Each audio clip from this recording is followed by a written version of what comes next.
नमस्कार स्वागत मोर यही वीडियो को। तो आमे पूर्व वीडियो रे जानिथिले जे नेत्र देखि कहंतु।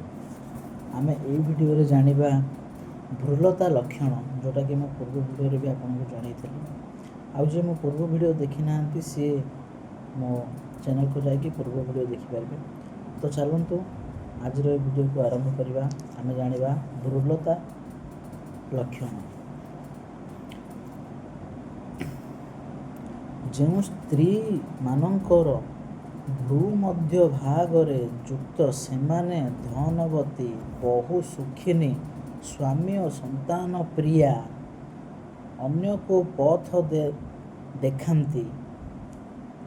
बुझिपारुथिबे जेहेतु कही चलुछि। तो चलंतु आगे को जिबा।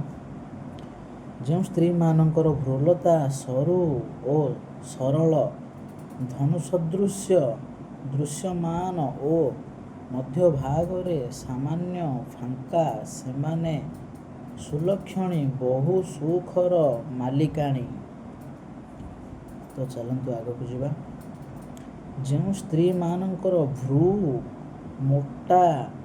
मोटालिया एवं बृहत, एमाने खूब दुखरे समय अतिबाहित करती एवं जीवन रे सुख भोग करि पारंती नाही, चिर दरिद्रा भावरे समय सरे। तो चलंतु आगे को जिबा।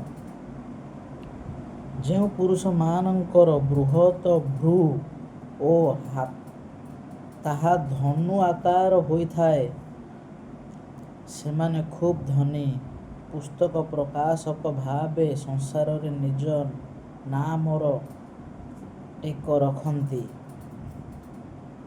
तो आगे को जिबा। जो स्त्री और पुरुषंकर भ्रूद्वय असमान, सेमाने सहजरे दरिद्र, एपरिकी एमाने भिक्षावृत्ति करती किंबा नाच कर्म करी उदर पोषंती। तो आगे को जिबा। जो स्त्री मानकर भ्रू अति उच्च, एमाने संसार को अल्प दिन आसी थांती, अल्प दिन रे मृत्यु रे पड़ती, संसार रो दुख सुख जानी पारंती नाही। तो आगे को जिबा।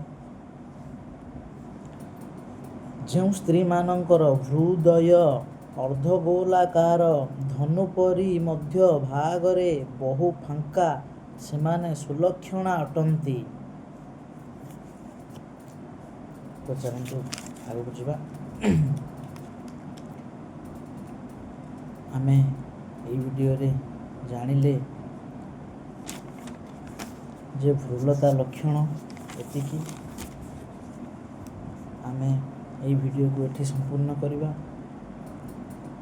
पुणी परवर्ती वीडियो रे आमे जानिबा जे नासार लक्षण। नासार लक्षण आमे परवर्ती वीडियो रे जानिबा।